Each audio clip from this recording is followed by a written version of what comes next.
Hello there. Good afternoon, and welcome to the panel discussion today on security on the cloud. What works? Brought to you by the Economic Times and by Sophos. Thank you all for joining us. My name is Alokesh Bhattacharya. I'm senior editor of the Economic Times. I will host today's discussion. Before we begin the session, let me introduce the panel to you. We have with us here today Avik Chatterjee, Managing Director, Boston Consulting Group, India. We have Rajesh Ramachandran, Chief Digital Officer, ABB Process Automation. We have Manoj Deorukkar, Chief Information Officer, Sterling and Wilson Private Limited. We have Suresh Komirishetty, CIO of Mercedes-Benz India Private Limited. We have Badri Subramanian, Vice President, MIS Bajaj Auto Limited. We have Kishan Manjunath, Director, Cybersecurity at Honeywell. We have Dhaval Pandya, CIO and CDO of JSW Paints Private Limited. And we have Paul Murray, Senior Director, Product Management at Sophos. Thank you, gentlemen, for finding time and joining us in this discussion here today. Really look forward to a very cracking discussion, and especially, after the pandemic has hit us so hard, and cloud has become almost a existential technology for a lot of businesses as well as people like us, right? I mean, cloud used to be just an academic discussion before the pandemic. It was there, people were using it, but now cloud is something that you just can't do without. And anytime we discuss something on the cloud, the question that keeps haunting us is, what about security? What about cybersecurity? When the server is in your premise and you're handling it, and you have all the protocols, you have control over everything, you know what cybersecurity frameworks you're using. But what about when your data is on the cloud? It's on somebody else's servers. What are the best practices? What are the tools? Those are essential for us to know, so that the movement to cloud, which enables us lots of benefits, scalability, reaching to new markets, lots of innovations that can be brought in, multiple clouds can be used. All these innovations require the security framework behind it, so that we know that everything is going to be okay and my data is not going to be compromised, right? So that's an essential part. So before we get into the discussion, I would first like to invite Paul Murray of Sophos for his welcome address. Paul. Thank you. So good morning or good afternoon from wherever you're joining us from today. Welcome. Thank you for joining us today. Look forward to a really great discussion. By way of an introduction, I just want to spend a few minutes talking about what we as a security vendor are seeing in the security landscape as more organizations are moving to the cloud. So in this constant search for ways to improve productivity and efficiency, cloud is obviously a great enabler, as Alokesh just mentioned. Business efficiencies are realized through migrating data and applications to the cloud, and there are benefits like the ability to work from anywhere, and that we've all benefited from, or at least experienced in some way or another over the last 12 months or so. Potentially lower costs of operation and improved performance and scalability. So it's not surprising that we're seeing more and more workloads being moved to the cloud, specifically to IaaS, so infrastructure as a service. We're seeing more applications being consumed via SaaS. And moreover, we're seeing more data located outside of the enterprise data center in these cloud services. But as any significant change for a business presents a risk, cloud transformation is absolutely no exception to that. And often the skills and resources required to maintain security and compliance best practice in the cloud can represent a significant challenge for businesses to overcome before they choose to go all in on the cloud. And these cloud environments can be busy, noisy places, and there's no shortage of security tools available that provide value. But they also can have the potential to overwhelm security teams and create challenges for those teams to maintain visibility of assets that they've got running in the cloud, and identify and track simply what they should be looking at and what they should be fixing first. And let's take a minute to think about what we're up against here. These systems are under persistent attack by intelligent, adaptive adversaries. There's no shortage of daily headlines that report new security breaches. And these serve an important purpose. They serve as a cautionary tale to remind us to take preventative action and to stay vigilant. It's also worth bearing in mind that these stories are the exception to the rule. You don't see news headlines for the businesses that successfully defend themselves against thousands of breach attempts every day. And really, this is largely due to the significant improvements in cybersecurity and cloud security. Not only has cybersecurity effectiveness dramatically improved, but the latest tools and services are more accessible and cost effective than they have been previously. And Sophos makes advanced cloud security capabilities available to organizations of all shapes and sizes.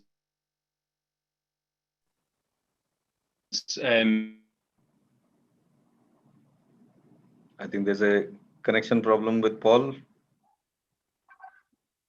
Is it mine? Are you all seeing the same thing? He's back now. We can't hear him. Can you hear me now? Paul, yeah, you're back. Yeah. Yes. Okay. Apologies for that. It must be a connection issue. No worries. I'll continue. Hopefully you didn't lose too much of what I was saying there. So we're seeing that attackers have shifted their approach from traditional kind of automated malware to a more comprehensive approach, automation with hands-on operation. And so while those initial entry attempts are still very much automated with phishing and exploit attacks, for instance, once a foothold is gained in a customer's environment, many attacks then become human operated, and the goal for the adversary is to stay quiet and stealthy. And best way to do that is actually to act like an employee, to use local tools and local devices and emulate typical traffic patterns to remain unnoticed. So this is why we as a security vendor are seeing a shift from IT security management to security operations. And we think that gone are the days of a set it and forget it security policy. As adversaries are moving to a more hands-on keyboard approach, IT security needs to do the same. We need to hunt and detect suspicious behavior and events before they become a breach. We need to look for leading indicators as opposed to incident detection, but which may be too late. Even the stealthiest of adversaries will leave breadcrumbs, and we need to follow that trail to stop attacks early in the process.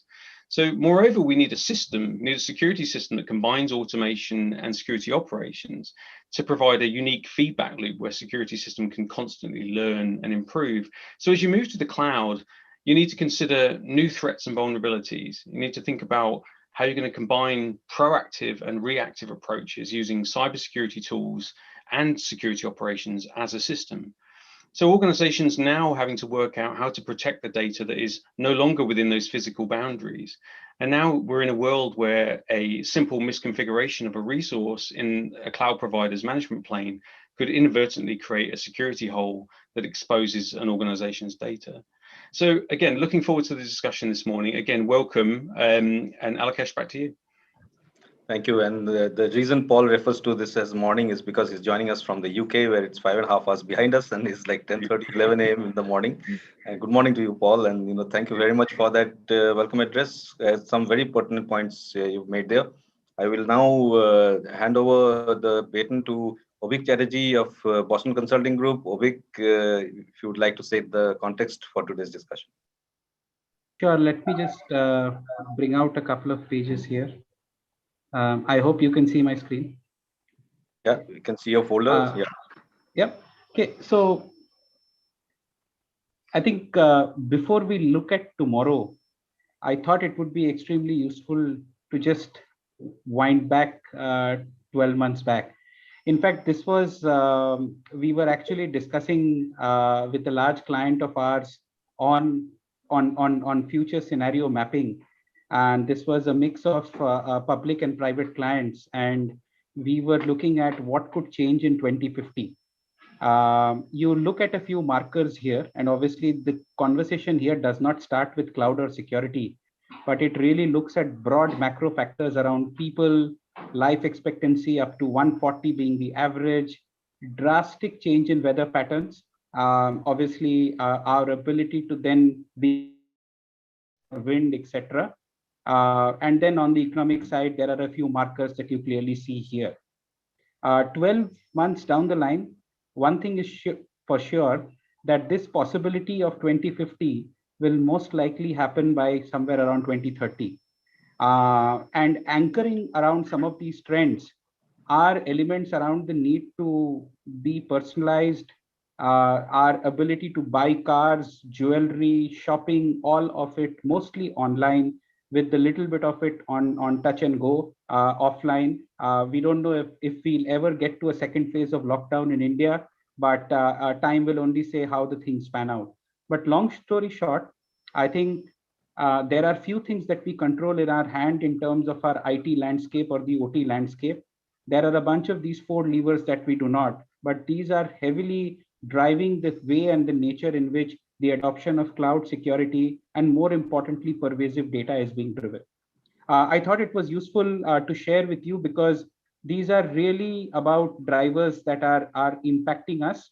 And as each of you here in the room, in your capacity as heads of business, heads of technology, or heads of digital, whichever way you call it, these are waves that will hit you sooner than later, and bracing up for it is important. To a more pertinent topic of here and now, I think if we look at more India as a geography, and Paul, apologies for making it slightly, if I would say, more contextual to our landscape. As per latest reports, after Japan, India and APAC is most prone to any kind of cyber attack. Obviously, players like insurers and banks face the brunt of it, but manufacturing entities, and I do a lot of my work in manufacturing oil and gas industrial goods, come in next at almost 40% of them being prone. And it is largely driven through what we would say as because of connectivity, convergence, and integration, right? At one end, we just want to be a very integrated ecosystem. We want data to be flowing everywhere, but then we also want to avoid any kind of security outage. You can't have the cake and eat it too, right? Always.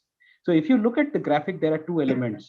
One is around 2/3 of our exposure, especially on the manufacturing side, and I know many of my worthy colleagues here represent the manufacturing world, are just purely because of the kind of OT infrastructure that we outline at, be it our SCADA, the PLCs that we operate, and largely through networks. So that itself is becoming hugely risky. There was a research we had done end of 2019, wherein we actually looked at all the likes of ABB, GE, Honeywell, etc. And what we found out was roughly 250,000 internet accessible ICS threats exist, which means as a large OT player, you could essentially be hacked in from internet sites or through webs, because that's how the way we are orchestrated. So if you're a large refinery, if you're a grid, if you're a player, we are at risk. And what it means is, as we look to grow our periphery, we also need to have a very seeded thought around how do we stop and how do we protect. Last but not the least is a very interesting graphic that you see on the right, which talks about the entire ecosystem effect, right? This is for a classic chemicals player, wherein the inner blue circle is about really my core business. So it's about my chemicals business, for example, gas. I would also grow it to a set of startups, etc. But then the blue and the lighter green ring outside are really about my broader ecosystem, which is I am today exchanging a whole bunch of data, could be my vendor data, supplier data, risk, etc., which a bunch of suppliers. More importantly, I'm also opening up to a larger world. It could be bodies, insurers, industry affiliates, etc. And each of them demand data, demand interaction, often online and offline. And hence, the net of security, just so that we understand, does not stop within the premise of our organization or the company or the employee. Often it is just too pervasive enough for us to for us to contain within the remit of something like an SAP or an Oracle or any application within our IT landscape. So before ending, my humble request to all of you would be to not only look at cloud and security in your silo, but also look at it from a holistic perspective, because today's attacks are not happening only from within. Most of them are happening from outside. So with that, Alokesh, back to you. And thank you so much to Economic Times for having me, and pleasure to be on this panel as well. Thank you very much, Ovik. That was a very nice kind of perspective. And, really, from combining from what Paul said and what you said, one of the things that resides in my mind is that ultimately, while we are dealing with, like you said, a lot of external stakeholders and data is being exchanged. So it's not only a question of protecting data that is in your cloud or in your organization, but also data that is going out or coming in from outside, right? So a lot of security systems need to be built in to handle those. But social engineering, I think, remains one of the largest, still one of the most softest areas of attack, right? And when you talk of employees, Paul, right, employees are like me and you, and anybody can just pick up a phishing email and click on the wrong link and you're dead, right? The whole organization is compromised, and especially data on the cloud. So we'll have to work with that. Now, my question, just a small point to the audience that's joining us here, and the numbers are rising as we speak. Remember that if you want to ask questions to the panel, you need to put your question in the Q&A tab that you can see in your control panel. Most of the times the control panel is at the bottom, so you can see it there. Any questions you have for the panel, you can put there and we'll take them up. And if there is time, we might even connect with one or two of you to get you live here to ask the question to the panel. Okay, so, and we will ask some questions to you also. So let us begin the panel on that note. The panel discussion, the first question before I go to the panel, let us have the first poll of the day. Can we have the first poll, please?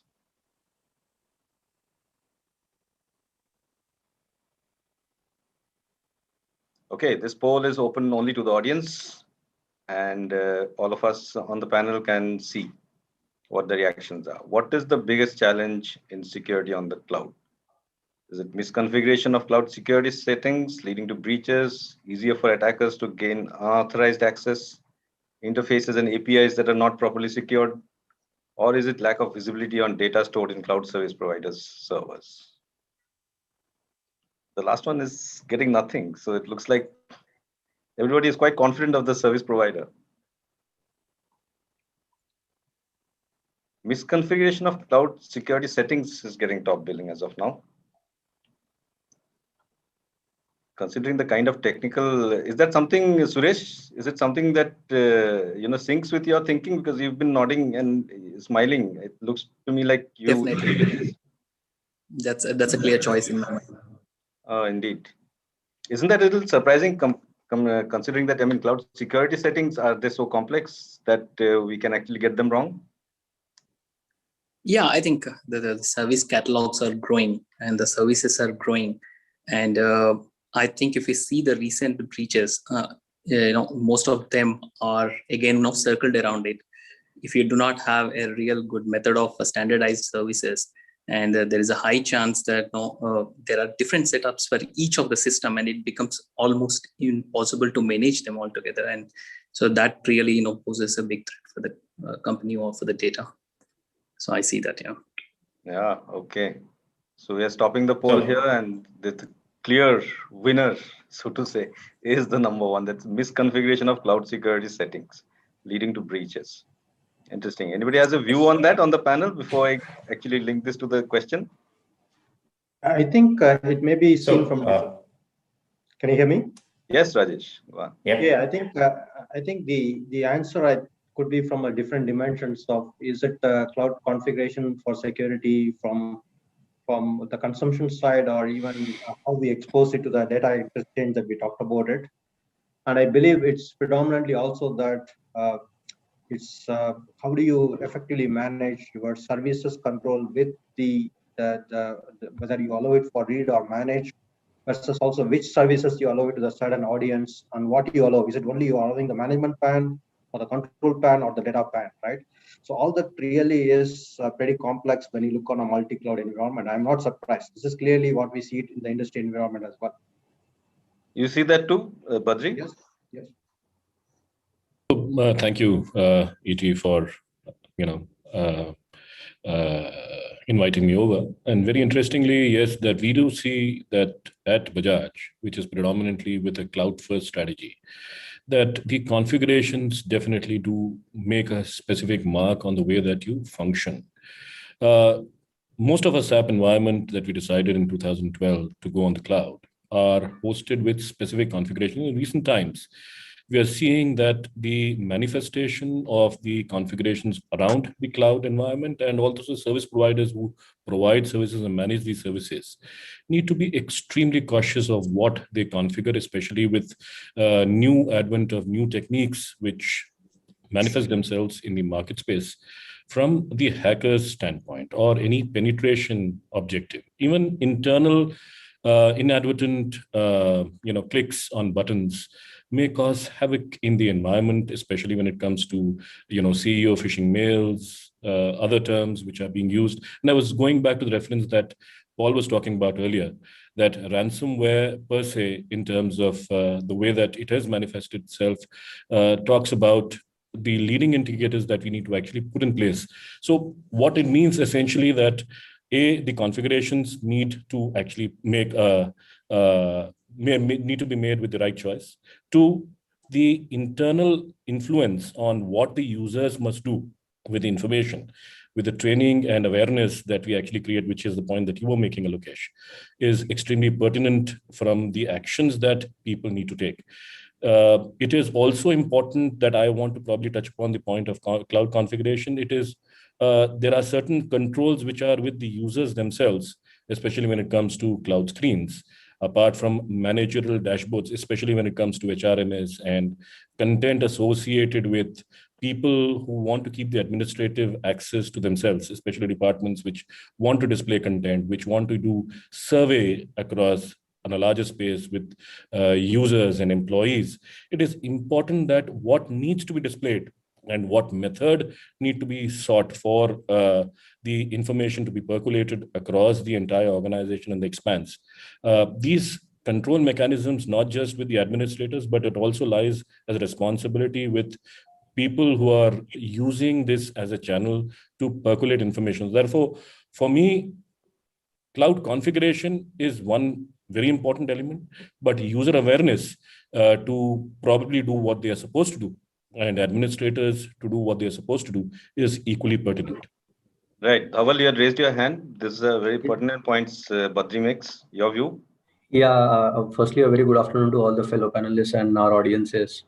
I have a bit of a counter or a complementary view here. While it is not completely divergent to the poll results, definitely configuration of the applications on the cloud is a concern. There is absolutely no doubt about it. But in my view, it is still a manageable threat that you can live with, because as an organization, you would have a security posture that you would like to take.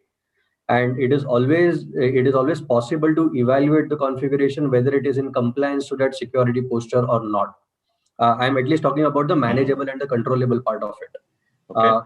According to me, if you ask me what is the most weakest point of the limb, I would say it's the joint. So according to me, the APIs also, happen to be APIs or any external interfaces, consoles, etc., happen to be the more prone part of it, because that's where you are exposing it, or you're taking it out of the security zone and you're exposing it to the larger world. And that becomes more of an injection point, or at least a point that attracts the most penetration attempts. So how well you are safeguarding, and more importantly, with things like IoT coming in, where you have unmanned access is being done to your applications, how well you are managing the 3 A's, which is the access, authorization, and authentication of your security posture, and how well the framework is put in place to be able to give what is required at what point in time and to whom. How is that getting managed? I think that plays a very important role as far as the security management goes here. Absolutely. Ovik. Sure. I think Coming to your question after Ovik. Okay. I think see, there are technical aspects in terms of risk as well as risk and risk mitigation. But to me, there is an entire operating model aspect which I believe mature cloud or mature technology organizations kind of realize better than the emerging ones. And by that, what I mean is, see, cloud as such is actually a shared responsibility model, right? Between the cloud provider, who says that security of the cloud is mine, but for the company who is taking data of the cloud, for the cloud provider, security of the data in that cloud is a company's prerogative. And so if I use a classic cricketing parlance, it's like two fielders running for the ball and then both leaving it, and the ball falls dead flat in the ground, right? And no one catches the catch. So this is the real problem of cloud, wherein people who are making configurations or APIs, or from a technical perspective, are then also blindfolded by some of these operating model nuances, and that really catches them off guard, because then you take decisions. It's almost like cloud today is a classic elephant topic. Depending upon where you approach it, you either grab the tail, the leg, or the head, but then unfortunately you very soon realize that there is an entire part of the body that just needs a different picture. So and I would say top-notch organizations or banks globally, and we could take most of the Western banks, etc., as a classic example. Those who have first moved to cloud and then now to more multi-hybrid models, they have kind of understood that what it takes to really perfect this recipe and also run cloud in a cost-effective manner, because there is a double whammy of risk, cost, and then operating model that can be too difficult for companies to manage. Yeah, and now that the first poll has set off quite a nice little discussion, I'd like Kishan and Manoj also to join in. Kishan. Right. So my thought is more in line with what Dhawal was talking about. So misconfiguration could be an issue, but it's manageable. So we come from at least in Honeywell, I support the product offerings, the SaaS offerings on cloud. And we have developed reference architectures, baselines, automated a lot of these configuration checks and put in change control management in place with privileged access to make any kind of configuration changes, right? So it's all driven by our baselines, it's automated, and we manage the change control. But to what Dhawal was alluding to, we do have APIs, we have a lot of endpoints, and that's what our major focus is on protecting in terms of, we do a lot of vulnerability assessment and penetration testing at the network level and the API level, all just to ensure that all the attack surfaces that we have, we test it through a pretty detailed VAPD kind of a model. So configuration is a challenge, but then it is something that's manageable. But a lot of it is to do with once you move into the cloud, you're now opening up your attack surface, and you need to ensure that you have practices in place and you have you're using tools and methodologies to ensure that those things are protected. So that's kind of where we are in our journey. To Abhik's point, we started our journey about 2 or 3 years back in this business. Initially, yes, we had, it's all about maturity. So initially learned the hard way about all these misconfigurations, the issues that we kind of, that surface up in a cloud. And we built in the processes, the automation, the mechanisms in place to an extent where now we feel confident that we can easily manage misconfigurations. And it's kind of something that we can drive to through our automation and our baselines. Okay, Manoj? I think a lot has been said in terms of the various aspects of it. What I would like to add to that is, when you talk about cloud, it's not one single model that we're talking about. Are you using cloud as an infrastructure, as a platform, or as a software?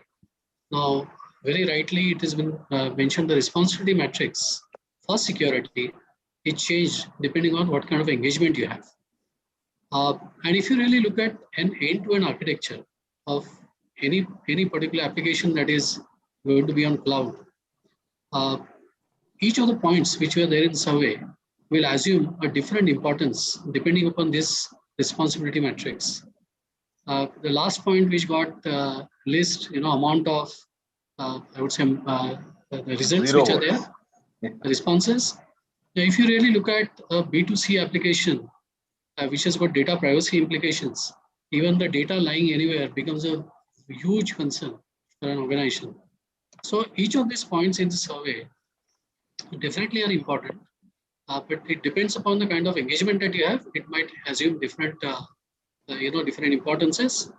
But very importantly, that an end-to-end analysis has to be done, almost to the extent of saying is that zero trust philosophy has to be brought in. And then you make your assessment of your threat and you plug it.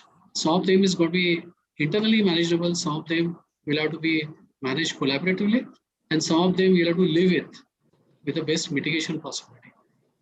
So I think this is what I want to add to this. So I'm very happy that we started off on this note, because what has got is that we have actually discussed something that is a little narrower and slightly deeper for people to understand. So that actually creates a very nice kind of deep engagement. But just to take forward, the analogy that Avik used, and basically what happens is, suppose there have been like lots of data breaches, and we get to read about them in the papers, and I get to know about them before it gets the papers. But the thing is that there are also so many incidents happening. Now, one doesn't really know or care whether that incident happened on the cloud or on the company's premises or where, right? If there is a data, breach and there is negative publicity about, let's say, a data breach at X company, now that company is going to be held accountable, responsible. You have to come out with statements and make sure that your thing is right. Now, what if the data is not there with you at all? The data is residing on the cloud on somebody else's server, right? So in this, and these are real situations that you are handling on a regular basis, right? So just to understand and make clear to everybody, what are the key 2 or 3 principles that one should follow to ensure that when data is on someone else's servers, how do you make sure that you're protected, and 2, 3 things that you follow in your framework to ensure that you're protected from such situations? So at least from our perspective, since we have products that we sell to our customers, we manage a lot of the customer data in our environment. So a key part is just the classification of the data. And based on the classification, we have standards on what kind of security controls we need to provide. We need to provide around that data protection. So it's around encryption, encryption at rest, encryption in transit, access control, like who can access the data, access logging, periodic reviews of that access logging, and in the cloud especially, a lot of it is around key management, like who owns the key, how do you manage the keys, and depending on the classification, like let's say it's highly confidential data, we also get into an application level encryption to ensure that the data is protected. And when it comes to breaches and incidents, we do have we do tend to deploy a lot of the monitoring tools. We have a centralized logging. A SOC is important in this case, expanding the traditional SOC to also address all these cloud-related risks. So those are kinds of the practices that we put in place to protect the data, because everything that we do, like we basically deal with IoT data, and in some cases, customer PII, it could be healthcare data, or it could be just your asset data or your efficiency data, a lot of data that the customers think classified as confidential, and they expect us to have all those controls in place, right? So a lot of what we do is around data, and data protection, data controls is the key to adopting the cloud, and the kind of cloud service provider you adopt or you engage with, the kind of SLAs you have with the cloud service provider, all that comes into play. Right. Yeah, if I can just extend what Kishan mentioned. See, the billion basics that are needed for from a data protection as well as even the cybersecurity overall is all the 4 pillars of protect by design and implementation, which also includes some of the things we talked about, configurations. Then looking at how do you monitor continuously and optimize it, because there's a cost involved as well. And finally, how do you react as well? Many times the challenge is how do you react, right? Because today there is a customer that it's a very large oil and gas customers in US. They have about 26,000 ports or access for different ecosystem we talked about from even the industrial cybersecurity side. This is one of the pretty large oil and gas company, right? So you can't change this overnight to make it protected, but you need to also have this framework of protect by design to optimize, monitor, as well as react. We need to get that first right. And of course, to have the reference architecture to classify the data from both motion, rest, as well as in transit. And to ensure that whichever is our core IP, that needs to be obviously back-to-back protected as well from the legal as well as the contracts that we have with the providers. As you rightly said, finally, it's the phase of what's happening is only the organization, but you need to have how do you react it based on what you have it in the back as well. Absolutely. Suresh, you want to add to Maybe that? if I want to add, I mean, how I think is the this perception, just let's looking at the perception that, okay, is my data secure? It's just because it's outside the organization. I think, today the applications are getting smaller, modular, but at the same time, the digitalization space is increasing. The data is increasing. Right. Your infrastructure is growing even bigger than your own organization. and it's more or less inevitable that we have to go into cloud. Now, if you see, is this like putting the data outside? Is it, the data looks different, but let's look at our organization like OEMs. When we produce car or when we assemble, all our parts are made by our partners. I mean, many of the parts. So if you have a framework, how you work with trusted partners, how do you ensure the quality gates? And it works, and it's proven for hundreds of years now that it works, that you work in a partner ecosystem. So for me, this phenomenon of putting data in cloud and whether it's secured, probably may not. It's one inevitable, and probably it's okay. It's a different situation, but it's similar phenomena or that we had in say other industries which were maturing. So what we need is a framework. Or the focused approach towards how you move to cloud, how you secure the data. Of course, there is absolutely you need a fully supported framework to put the data, protect your information on the cloud, but it's possible. I mean, as long as you have a legal framework today, it's quite matured. Who's the data collector, processor, responsibilities, their indemnity clauses. These are all now getting very clear. And yes, it was not, but now it's getting clear. So this fear is not there. I mean, at least in my mind, I think it's inevitable and we have to go into, and it's possible, and we can do this model, replicate probably the model similar to what has happened in other industries that were maturing in the past. Okay, Vik, you agree with that? Yeah, I think Suresh mentioned a very important point, which is, I mean, gone are the days, and let me take the example of my 5-year-old son. I mean, I can keep him at home protected from all the perils of the world, but he has to go out. And if he has to shine and be bright, he has to be a survivor and he has to fight it out. I think data in the cloud and data outside is a very similar model, what Suresh mentioned. I mean, today our competitive advantage is how quickly can we ramp up solution services from a partnerial and from an ecosystem perspective. It's not about what is the best car that Mercedes-Benz can make. It is really about what is the kind of solution infrastructure or service model it can orchestrate. So from that perspective, I think leadership teams needs to understand that the journey of solutions is anchored on cloud, and it needs to happen differently. Secondly, I think this is where I think traditional businesses need to be different and think like almost and work like almost what NASA works. So NASA has got a facility which is called IVNV, which is Independent Verification and Validation, because I don't think there are many companies who would hold the kind of data that NASA would, right? In terms of how it would be considered as confidential and if I would use the word secretive. So from that perspective, it is always prone to risk, always prone to be hacking, but the point to be hacked. But the point is NASA uses a proactive mechanism wherein it itself tries and puts a team that is trying to continuously hack the box so as to try and keep the perimeter as solid as possible. I think that is the kind of mindset that also organizations need to get in, wherein we know it is risky, it will continue to be. The more you want to get into marketplace and expanded markets, your risk will increase. But then what are you doing to contain that risk? I mean, you can beat your forehead and say, okay, it's very risky, I won't do products, but that then plays to your disadvantage. Correct. And maybe Abhik, if I can add one last point, just to add to what Abhik said, that's perfectly said. So, now the cloud is not just about cost saving. It's now about your revenue growth. It's about your customer delight. And we have to enter into that space.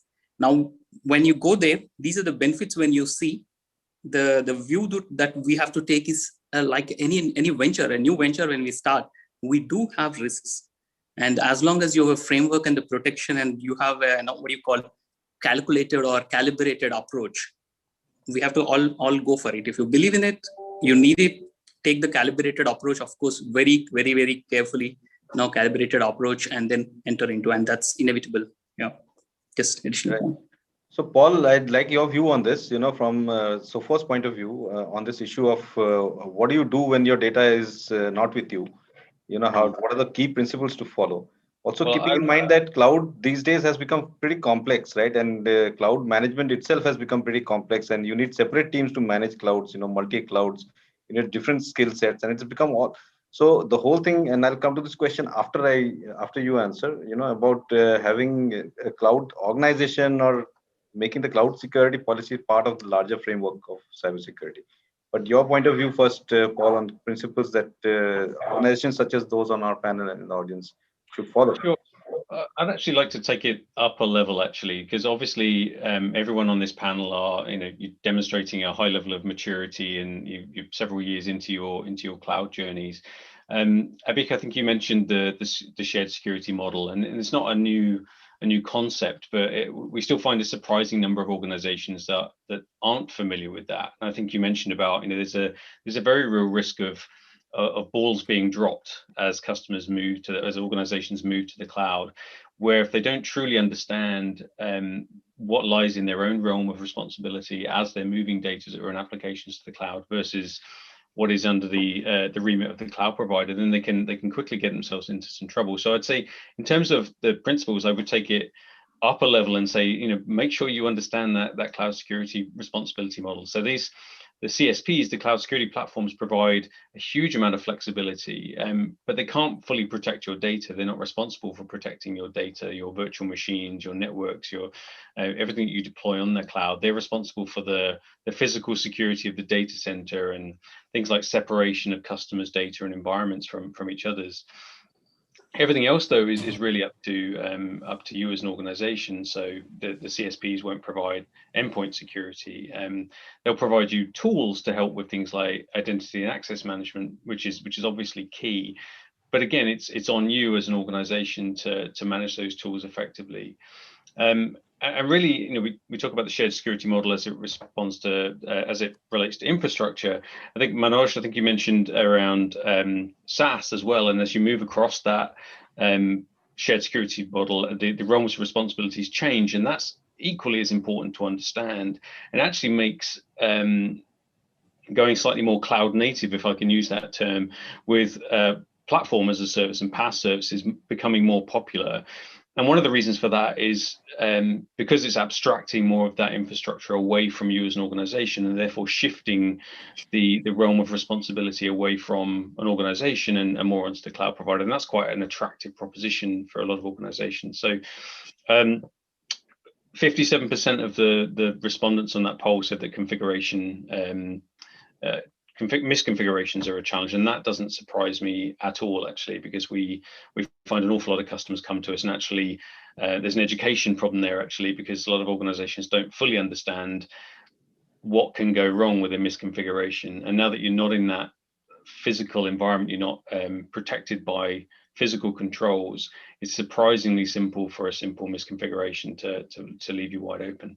So I just wanted to leave it as, let's go back to the start and make sure that you understand the shared security model before you go too far into the process, because you could very easily drop a ball. Yeah. So just to add, and precisely the problem that Paul very well articulated, right? That when you talk about security, possibly the realms are not getting defined well.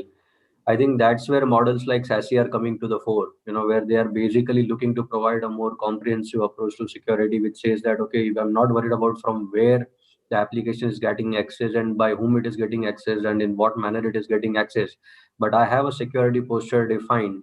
And I want to ensure that I don't want my customer to have different point solutions which are looking at pinpointed issues, but provide a more holistic approach whereby it covers everything right from say internal applications to OT to endpoints. A lot of discussion has happened, and I think we briefly touched upon it, but endpoint security has become the biggest challenge today, especially with work from anywhere kind of scenarios emerging. Because you don't know what is the from where it is getting access and what kind of network it is getting accessed on. So what models like SASE are doing it, they're bringing in these intelligent components of security over the edge and into the endpoint devices, which basically ensures that what needs to be protected. And Kishan very rightly mentioned that data classification becomes important here. So what is public, what is internal, what is confidential, and what is restricted, so that you can at least take a very strict security posture even in the endpoints as far as say restricted and confidential data is concerned. So that's where these kind of models are today getting adopted, and rightly security as a service is coming to the fore. Indeed. And, just to take this thing forward, Manoj and Badri, I'd just like to also add to this a little bit to say that, besides telling us about what key principles you follow when you're putting data on the cloud, is it realistic to say, I mean, it's a good thing to say, yeah, your cloud security policy or framework should be within the ambit of the larger cybersecurity policy of your organization, and it should all be part of one whole. But is it realistic? Is it possible to do? And is that how you do it? Is this cloud security separated from or whatever is there on your premise, or is it part of an entire security framework? So, if I can go first. Yeah, sure. So there is, I'll take the question, and there are two questions pertinently which you have posed, Alokesh. One is, we are saying that what exactly has the organization done at Bajaj Auto, and it's a pretty focused element, keeping the environment and ecosystem in play. What have we designed, and what do we feel pertinent at this point in time, which is relevant for us in that sense, and that's what we feel is relevant. Over a period of time, we've emerged into this maturity. So over a period of time, we've actually pushed almost everything, including the production environment of our shop floors, etc., onto the cloud, which means to say our SAP is on the cloud, our emailing system and associated elements are on the cloud. The dealer management is on the cloud. So we've been on cloud for a long time.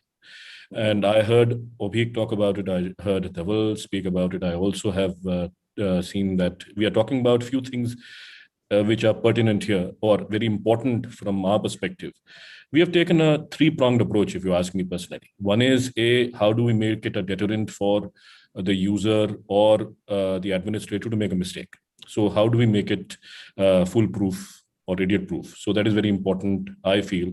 That is one of the approaches that we've taken. So therefore, it is extremely important that we tie around the entire technology piece and tool piece to make it extremely strong. And that is one element that we have actually harped upon as an important aspect. Apart from that, the policies, not just which are written that needs to be followed by every user, but also configured in the systems so that people don't make mistakes. So for example, the technology that I was talking about earlier, everyone has done password vaulting. We are talking about several pieces of element coming into play. But what Paul was talking about, saying shared security operations center, or Dhaval was talking about it, we have embarked on the journey for a long time. Our firewalls are on the cloud at this point in time. We've put the antivirus, the DLP, which is web-based DLP, mail coming out and going in. The environment is completely controlled by the DLP processes that we put in place. We have also, because cloud today, as Dhaval was pointing out very importantly, that we don't know where the user is joining from, what is the device that the person is using. So it is important that at this point in time that we bring in techniques like MFA, device management. And we've done that at this point in time in Bajaj, at least with a great amount of effectiveness. So what I'm trying to say is that tool-based approach, the technology-based approach is one very important element, that we make it a deterrent and make it idiot-proof. The second thing is the policy that we set around, saying that these are the things that you would probably be need to be very careful of.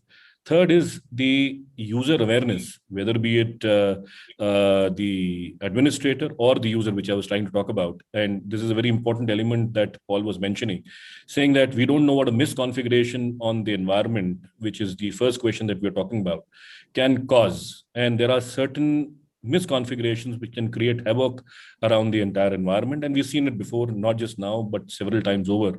And there are certain incidents which have taken place in the recent times also, which have pointed in that direction. So to my mind, I think this would be one element that all of us as business associates responsible for securing the information of the company should focus on, is my view. Okay, Manoj? Coming to your question of whether there should be one single policy governing both cloud and on-premise, or there should be two different policies altogether. The approach that I believe in and what we have taken is that we have one single comprehensive policy. Now, this policy, it depends upon the kind of risk that we carry. How do we really do the impact assessment, and how do we make sure that an application or an IT resource, whether it is on-premise or in cloud, actually conforms to the same level of security. So depending upon the application, depending upon the infrastructure choice that we have, and depending upon the integration layers and architecture, etc., which is there, specifically, it can take a different shape. The responsibilities can be different, but I think the basic principle remains the same. So we have an IT policy, a security policy, which actually specifies that for the cloud, how how different thing is. For example, physical access to the data center is not relevant. As much as you have on premise, where you are personally responsible to make sure it is all taken care of. Well, the moment you put it in cloud, you got a tight contract with your cloud service provider to make sure it's fairly secure. So it's a single policy, but depending upon whether it is cloud or premise, it can have a more detailed SOPs which are associated with it.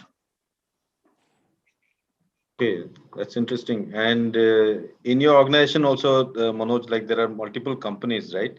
So there is also a question of who's adopting which kind of cloud, right? So we would, if you look at conglomerates, like for example, yourself, right, where you have so many different businesses. JSW has multiple businesses. JSW Paints is one of them. So for yourself, like there's Sterling and Wilson, just Shapoorji Pallonji, and there are many other companies, right, in that group that you have. They all have separate individual cloud systems and their own security protocols, or is there an overall kind of a global COE that you have to take care of it? I think it's a very interesting question. So as a group, we do not enforce, very strict guidelines in terms of choice of technology or choice of platforms which are there. However, we have a group function which looks after the IT areas like IT security. We got infrastructure management. We got large application stacks like SAP or Microsoft, where there is more collaboration. But there's a choice which is given to every company to adopt it. And for many such opportunities, as all group companies come together, and then we decide what is best for us, but it is not enforced. So each of us have a different, historically a different choice which has been taken. Over last few years, we see more and more conversions in terms of choice of technology, choice of infrastructure. So we have a group private cloud.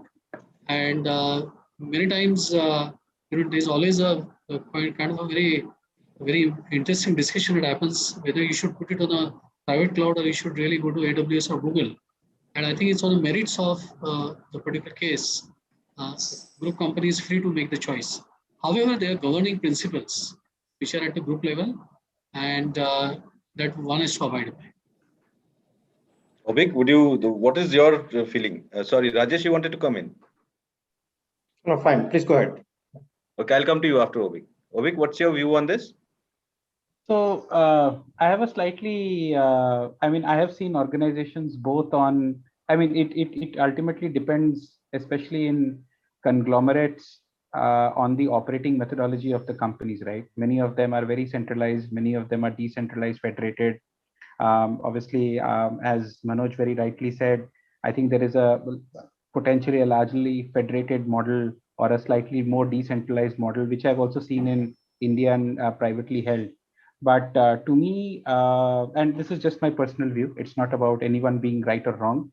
To me, the gold standard for this question lies with someone like a Shell, because Shell, being a large player, has complex operations across the world, India as well. But then their bar on ensuring consistency on what I would say horizontal topics, be it employee health, cyber security, etc., is a non-negotiable that is managed at a group. So, and I think there is a very beautiful orchestration methodology they have, wherein they would really define a very high bar on what is considered in and out in terms of cyber policies, governance. In fact, cyber is just one, what I would say, sliver within what Shell calls as its overall technology architecture function, which they hold as a Bible internally with a lot of what I would say respect and regard. And hence, what it means is side by side, country by country, you are likely to follow similar types of standards as well as replicability on at least a common set of parameters. Obviously, there will be country-wise and product and SKU-wise nuances that each geography has its own powers on. But then there is clearly one set of non-negotiables that they maintain as consistent across. Yeah, there will also be regulatory differences between different geographies, Yes, right? yes. So you'll have to adjust to those as well. Absolutely, absolutely. Yeah. Rajesh? Yeah, so if you look at the ABB, we kind of see it from both sides, right? We also have 2,000 odd factories, our own factories for producing industrial manufacturing engineering equipments. But ABB is also as a strong digital and automation partner for providing solution to customers. So if you, the top four priorities for ABB, the number one we call as a license to operate includes cybersecurity, right? For us, we have a group level cybersecurity policy that we apply both for our own manufacturing facilities, our own corporate environment, but also that how do you develop the software products and digital solutions to customers and how do you implement as well. So it's clear that there is one common policy irrespective of whether we have the solutions hosted by ABB or where we deploy in customer managed cloud or the public cloud of, let's say, from our partners. So it's one policy is defined, and we have something called as minimal cybersecurity requirements. Without that, you can't even think of delivering something, right? At the same time, it's also that we ensure with each of the partners that we work with, each of the customers that we have, we are delivering solutions. We start doing as part of the digitalization, start with cybersecurity readiness, right? That's very important. Many times, a lot of problems are not just because they are moving the data to cloud. There could be problems just within their own networks. It get manifested when you go to cloud, and many times it is safer to keep it in the cloud. So I think we need to do the cybersecurity readiness reference architecture, then look at the digitalization together, and eat your own dog food in terms of applying it in our own industries, our own manufacturing entities. That is where we look at cybersecurity become the topmost for driving not only for data protection, but also innovation, because I mean, manufacturing organization has to work with the ecosystem for bringing the innovation using the artificial intelligence and driving digitalization. Okay. So if I can add here, so I mean, I think what we are looking, I mean, if I just summarize, I think it's more or less similar points. But if we want to summarize, so what we are looking at is, so we need we all acknowledge we have a risk, and the space is too big. We cannot protect everything. So the approach for us has been the focus. And honestly, we say after Corona, we started talking about refocus. So when I say what's focus or refocus, it's like this. So first, we focus on few cloud providers. We can't now enter into there many cloud providers, and we need to choose those strategic cloud providers, 2-3 of them, who actually have same stakes as us. Because when we put the data in the cloud, the risk is there. So we need the providers who have the same stakes as us. So for us, it was like at a group level, we identify few strategic cloud providers, and we have entire framework built around it, and that flows down to every country, because otherwise, the high risk. Now, when we say next level of focus, it's about what applications you want to focus at this, at the point in time. And this is based on already spoken about, do the information classification, find out the critical data and continue to critical applications. So that becomes the second level of filtration for the focus. Now comes to the security aspects. So now there are many aspects, including the configuration risk that we talked about. So, but our focus has been two parts, like IAM, that's the most important part that we are currently focusing. When I say IAM, includes single sign-on, multi-factor authentication, especially administrators access and vault that we have to use, and the least privilege concept. On top of everything, regular audits to ensure the access management is effective. And the second part is data protection. Now, data protection, of course, we all know encryption is the key for now, and bring your own key to encrypt it. I think that protects. So that's a fourth level of focus protection. The last level is where do you focus? And I think you touched upon social engineering is the place where we still see a big risk, and the the threat many a times these days is not directly coming from outside, or no, we cannot border. No, we don't have any more borders like in the past. So the attacks are generally inside. I mean, just drawing a parallel to history, if you see, all big kingdoms fall off not because of external attacks, because they're big enough to force. It's always the attack that's coming from internally, and this is always the case. And they are influenced. These internals are influenced heavily by externals, but it starts internally. So this also means the social engineering is biggest focus that we still have to keep it on track. So for us, now we filter on these 5 parameters, and this is what we call focused approach towards security or cloud security. Again, we don't have different framework. For us, security is one framework which we call RISE, which is regulations for infrastructure. Of course, we have specifics for cloud, but it's one framework for entire security in nutshell. That's what I wanted. So let us move to the next phase, and that's basically move into the second poll. Can we have the second poll? I think I know the answer to this poll, but you never know. The audience can bring surprises at times. It's a pretty simple one, and we should have the answer in a pretty simple way, but let's see.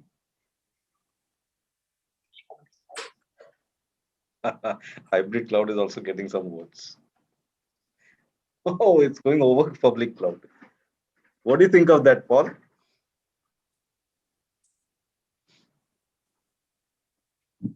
Sorry, Alakash, you're saying hybrid cloud going. I said, what do you think of this poll? Hybrid cloud is getting a lot of votes in terms of being the least secure model. Oh, I don't get to see the results as they're coming in, so I'm only hearing it from you, Alakash. You're not seeing the results? I'm not seeing the result, no, but I think it comes up when the poll finishes. I think we get to see the result. Okay. So I'll just tell you, the question is public versus private versus hybrid versus multi-cloud. Which model is the least secure? Right? Least secure, okay. You'd expect everybody to go for public cloud, but 42% says public cloud and 34% says hybrid. And that's where the trick is. That is why I always like to ask these simple questions that seem no-brainers, but then the answers that come from experts, they give a slightly different picture. I think in terms of why that might be the case and why the opinions are kind of swaying towards hybrid cloud, and I'd be interested when the results come up to see how multi-cloud comes into this as well. I think when you're mixing those approaches, oh, here we go. You can see the results now. So 35%. See now? Yeah, we can see it now. I was expecting a kind of overwhelming vote for public cloud on this. I think though with hybrid cloud and multi-cloud to a certain degree as well, and this leans back to something we were talking about recently as well. You can't be an expert in all of these different platforms. It's very difficult to be that unless you've got an army of specialists in different cloud platforms. And this is why, and I think we're going to get onto this in a short while when we talk about multi-cloud and consolidated tools. It may not be that the cloud platforms or the cloud approach by its very nature is less secure, but the confidence that an organization has to deploy security in those environments may be less, and therefore that level of confidence that which may be explaining why hybrid cloud is reasonably high there. Dhaval, which is the model that you use more, and what do you think of these results? So not surprised here again. Really? Okay. Contrary to popular belief, public cloud has been around for the longest, I believe, because you've been using your emails for a while now, and all of it is on a public cloud, and your bank statements, all your OTPs, and everything come on those, and so I don't think that there's a doubt. But yes, I agree with Paul here. Wherever there are more than one models that come to play, the standards take a bit of a dilution, and that's where I think the jinx is. Actually, and we as an organization are we adopt hybrid as well as multi-cloud approach. For example, our SAP is on a completely private cloud, whereas we do use SaaS certain SaaS solutions as well, and they integrate very well with our on-premise solutions.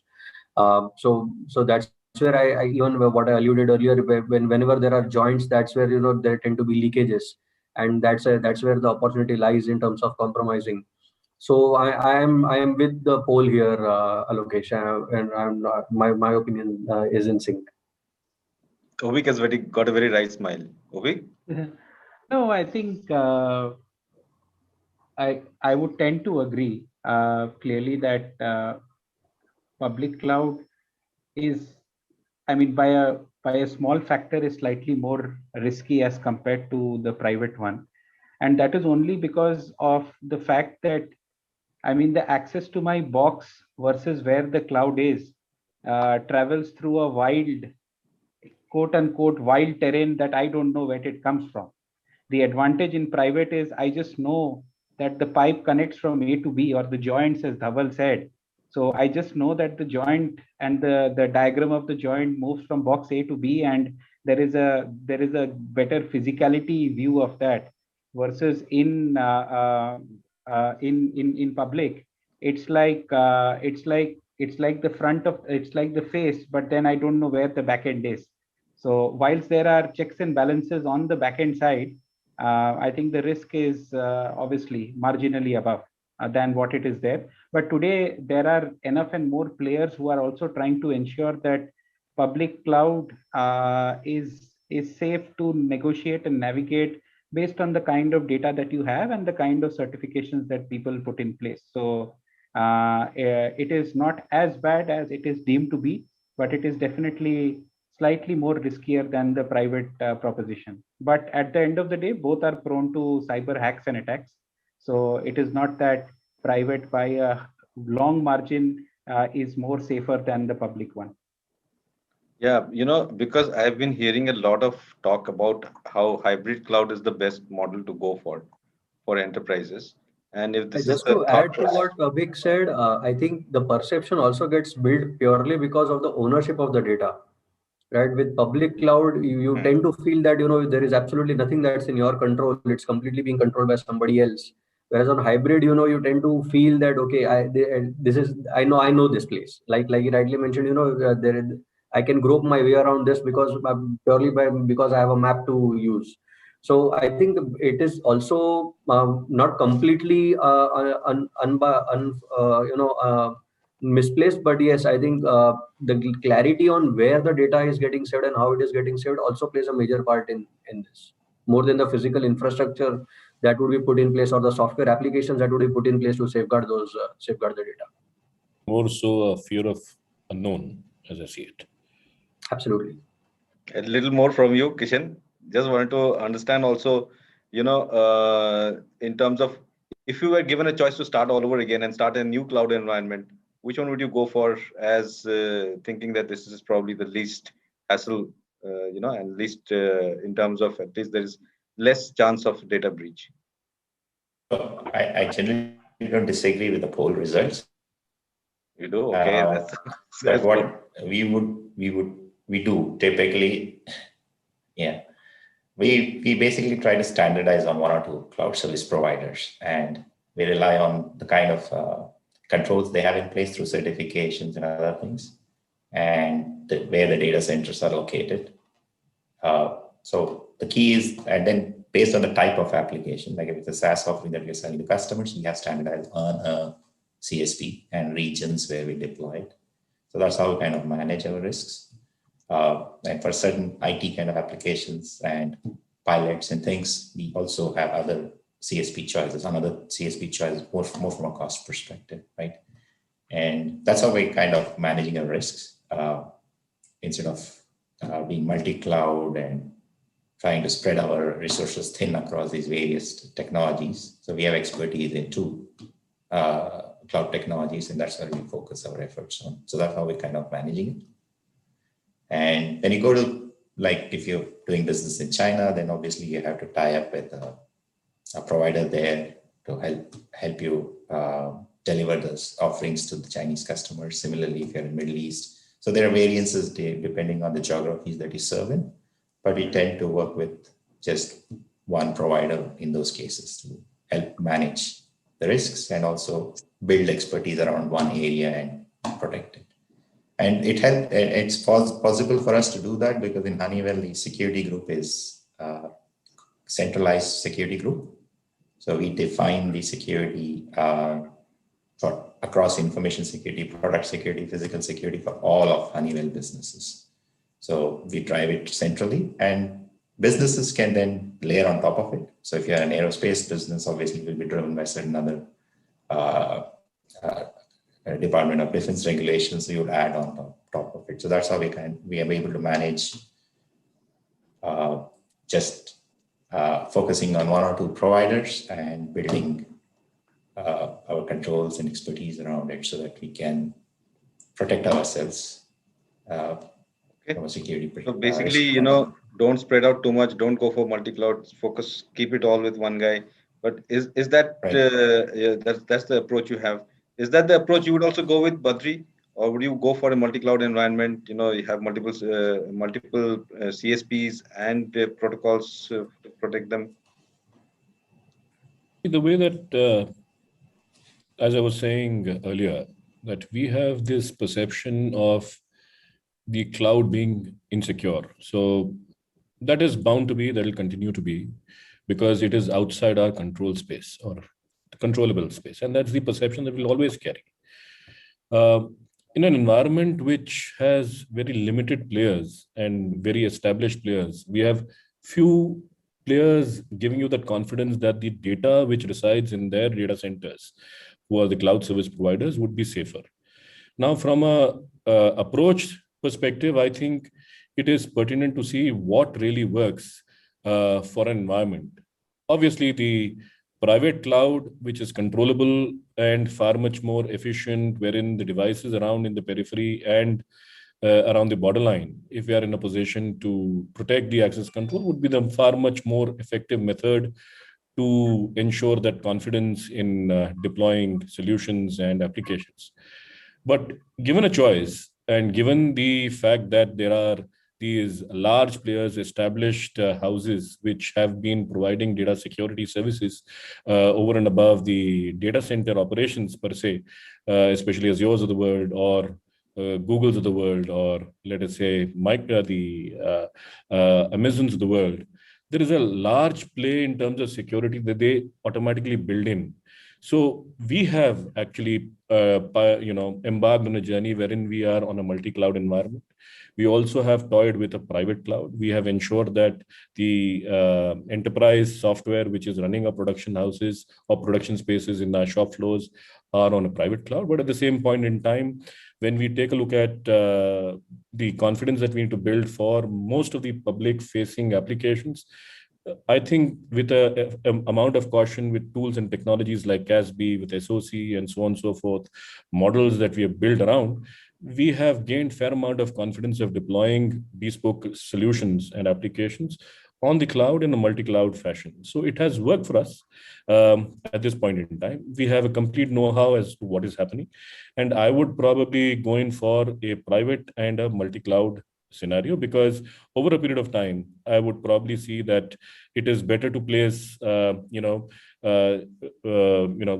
eggs in multiple baskets rather than putting them all together and facing a larger risk. That's what is the perception that we carry. At the same point in time, it is important to understand that the applications will be serviced in a far much more efficient manner. It also depends upon what kind of application it is and what needs to be serviced from the application. Today, the privacy laws, which are impending release by October, demand and would probably be directing us to keep the data within the geographic boundaries of the country. And that is one of the draft imperatives there, which is important for us to take a note of, that in case we actually want a multi-cloud environment, we should probably be in a position to keep it within the periphery of the regulations which are likely to come and are going to be probably be there existent in the future. We have operations in countries abroad, which means to say technically we are responsible for the data of the customers.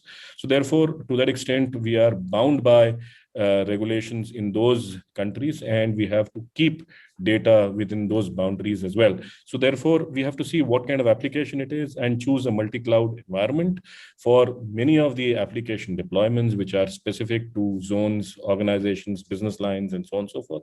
At the same point in time, we'll have to ensure that wherever possible, we keep data in a far much more controlled manner. And that is one element of aspect that we have excised and embarked upon, which is the private cloud. So the production lines are on private cloud, which require data to be resident in locations and be limited by those application requirements. We keep that in clouds which are outside of the country, and we have embarked on a safe net-based multi-cloud journey. Okay. And in fact, I was waiting for Manoj to come back because I had a question for you. Manoj, there was a question there was not a question, but just a statement carrying forward what Badri said and earlier what Dhaval also said, where Abhijit Panse from Buildersoft says that when you compare public cloud versus multi-cloud, you have more chances of compromises in multi-cloud, as you have to manage different level of security and services that each cloud provider provides. And so you need more skilled resources to manage them, and that can hit you with more attacks.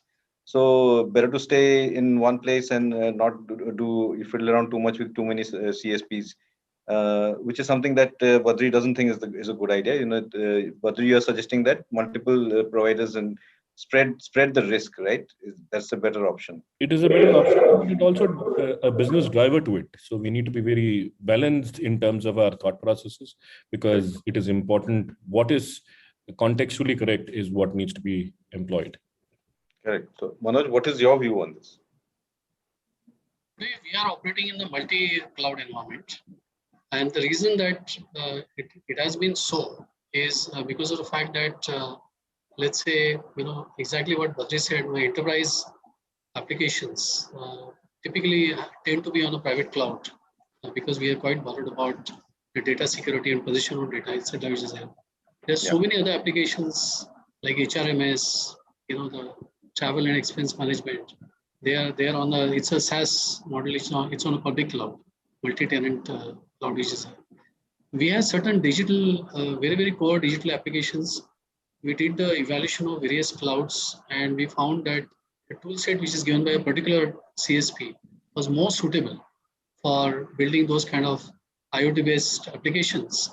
And we chose that. And then, and then certain Microsoft applications, naturally we found Azure to be a good fit than, than going somewhere else and, kind of doing it out.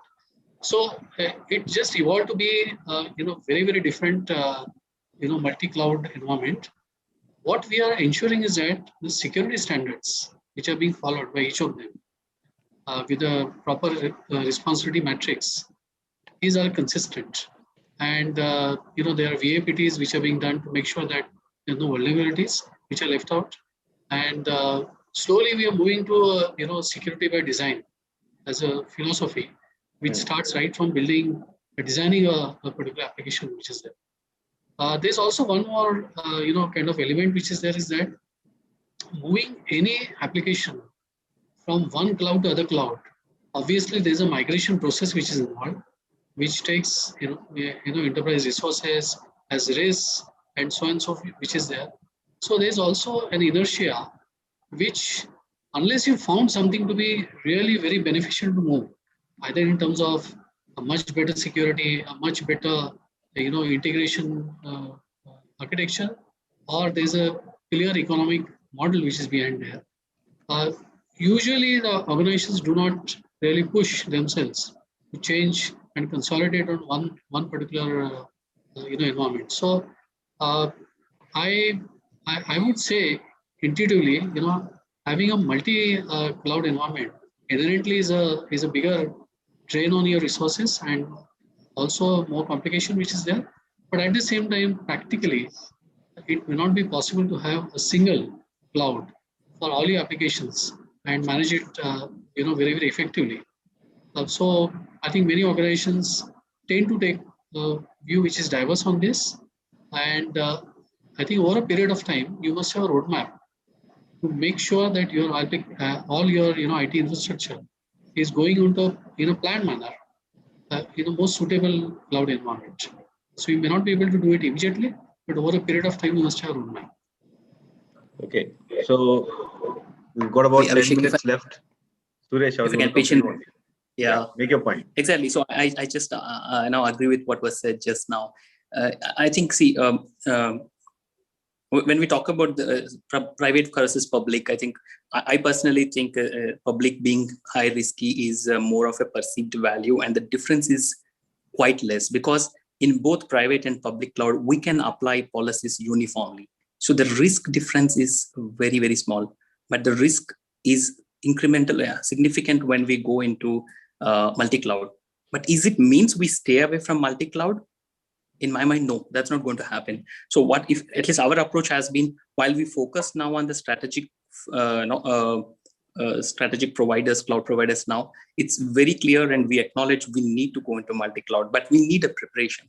So this is where currently we are in that process where we are building, or we are in the building a framework between the consuming departments, which are mostly IT, other side the cloud provider, and we need a framework which orchestrates all multiple clouds to the user, which can be used as a self-service mode, but then it has it has that ability to apply the standards across the policies, standard policies across all these clouds.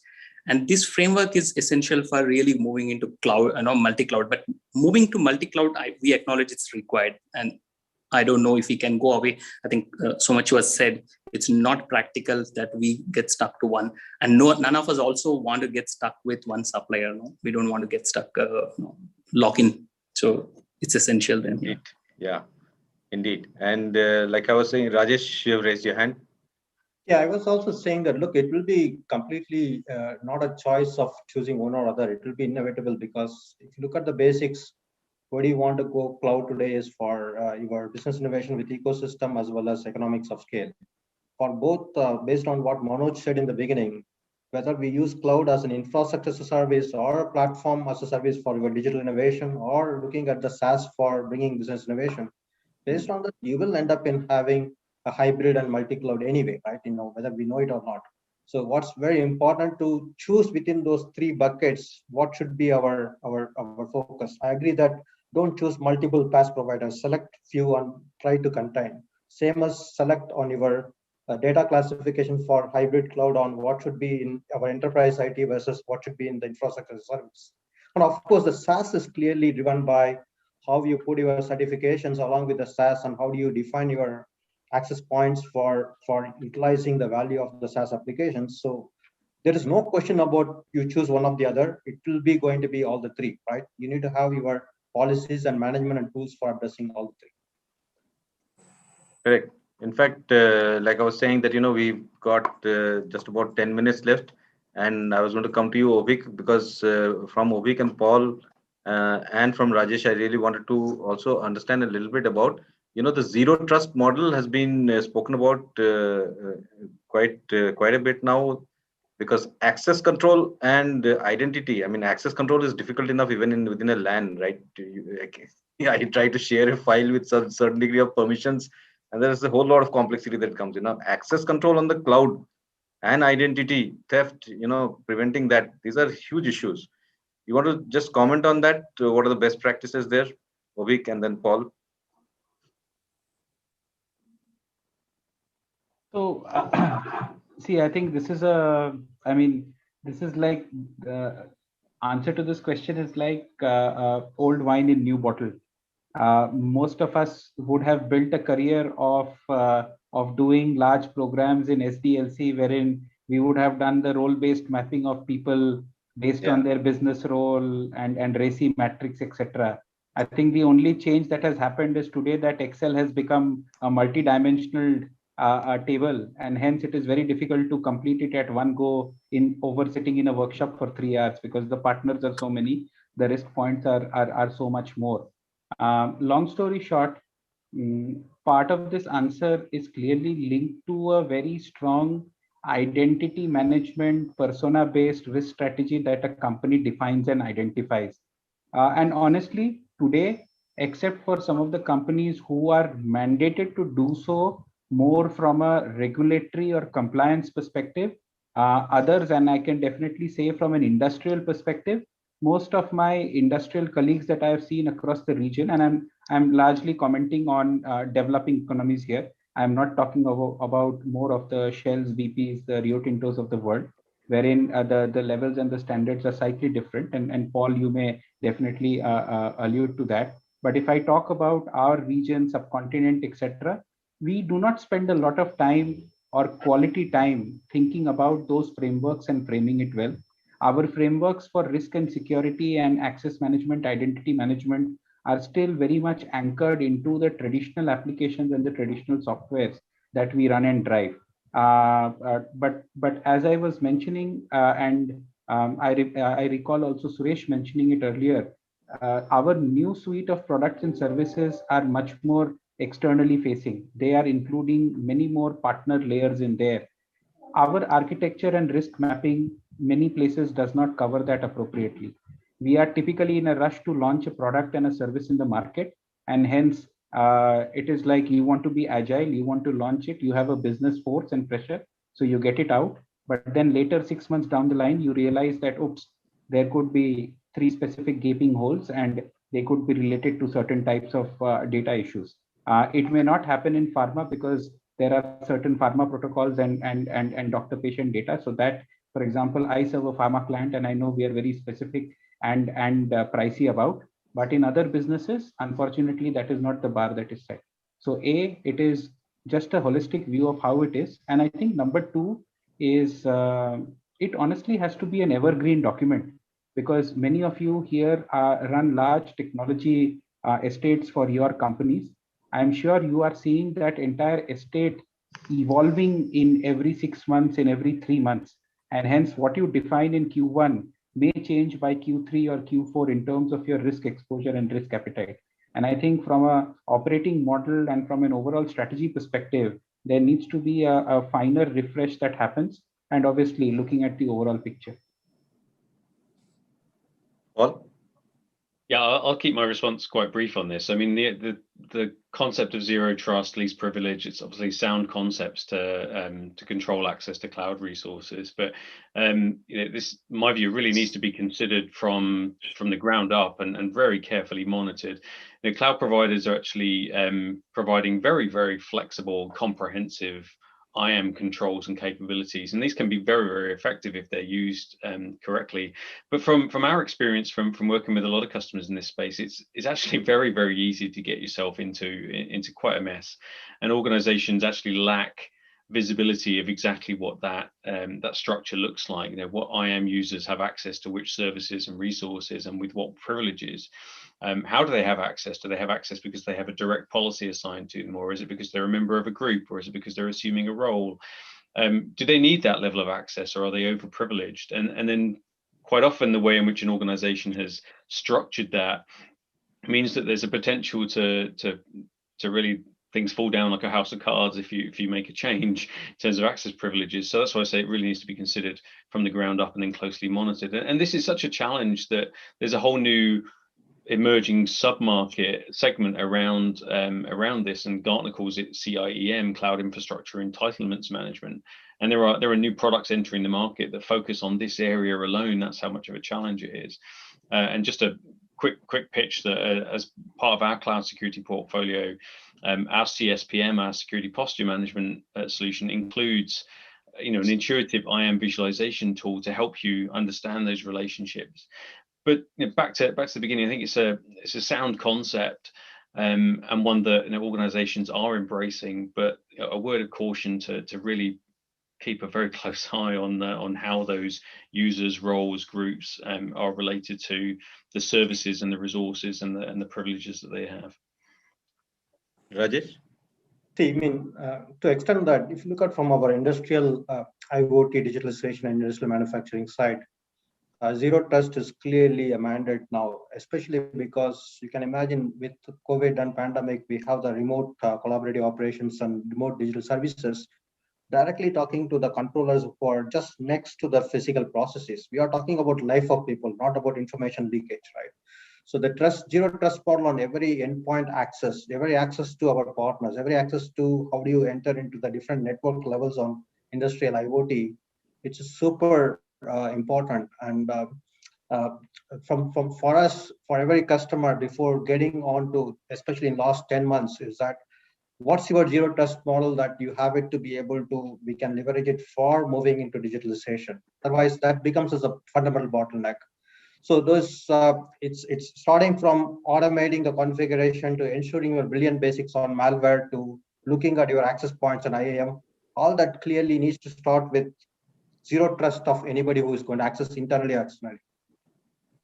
Absolutely. We are at the end of our time, but we started with a poll and we'll end with one.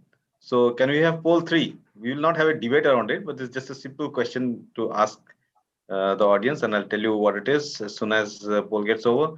The question is, do you see your company investing more in cloud security in the next fiscal year? We're talking a lot about cloud. There's, India has about 1% share of the global cloud services spending, less than 1%, but that is expected to climb very fast. Now that the pandemic has hit us and we are 9-12 months into it, so maybe about a couple of months later, we'll have fresh data on that. Now, if you're going to go more into cloud, you're going to have to spend more on security. So the question is, do you see your company investing more in cloud security in the next fiscal? And the answer options are yes, by a lot, yes, but not by much, not at all, not sure. And the first two options, yes, by a lot, and yes, but not by much, are neck and neck. You can see the response now. Yes, but not by much is number one on that. But high 35% is also by yes, by a lot, which also gives us a peek into what the audience is thinking and generally what people are thinking. More investments in cloud. What it also reminds me about this entire debate, and thank you all for such an enthralling discussion around cloud security. I think there is a lot of discussions going around on cloud per se, but on cloud security, not many discussions are happening, and this is something that's important and critical to bring forward because security is absolutely necessary. At the same time, it reminds me that cloud is becoming more and more complex, right? 10 years ago, when I read or wrote about cloud as a journalist, it was not so complex. It was recommended to SMEs that, you can get rid of all your IT systems. You don't need to buy a computer, you don't need to buy servers and all that. I mean, you can just link to the internet and bus, no tension, koi IT ka, you don't have to keep any IT manager in your office and all. It's all very simple. Now, cloud is by itself become such a monstrous thing, right? It's huge, the multi-cloud, hybrid clouds, this, that, multiple service providers. You need a separate team to manage the cloud environment, right, in your organizations. So you need different skill sets, which also means more jobs, which is great, but it also means that greater complexities for organizations and greater chances of security breaches. And thank you, Paul and Sophos, for giving us this platform and opportunity for having this debate. And thank you to all the panelists, Suresh, Kishan, Obik, Rajesh, Manoj, Dhaval, Badri. Thank you so very much. Paul, thank you also for coming and joining this discussion. We'll have the coverage out soon and we'll be in touch with you. My teams will be reaching out to you. And thank you very much for coming again. Goodbye. Yeah. Thank you. Okay, thanks. Thank you so much. Thank you. Bye.